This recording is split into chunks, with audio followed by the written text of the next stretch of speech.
बाळू मामांची मूर्ती डोळे भरून पहा, मामांच्या समाधीचं दर्शन घ्या, कपाळ भरून भंडारा लिहा आणि पोट भरून प्रसाद खा. तुमचं गारानं माझ्या बाळू मामाला सांगा, तुमच्या जीवनाचं कल्याण झाल्याशिवाय राहणार नाही.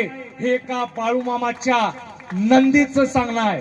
होय, मी बाळू मामाचा नंदी आहे. 140 कोटी जनतेमधून मला निवडलेला आहे भाकणूक सांगण्यासाठी.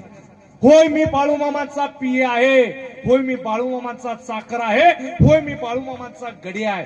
त्यांच्या दरबारात वर्षातून एकदा माझी 3 तासाची सेवा असते. महाराज, जगाचं भाकीत सांगितलं जातं, 140 कोटी जनतेतून मला बाळू मामांनी निवडलेला आहे.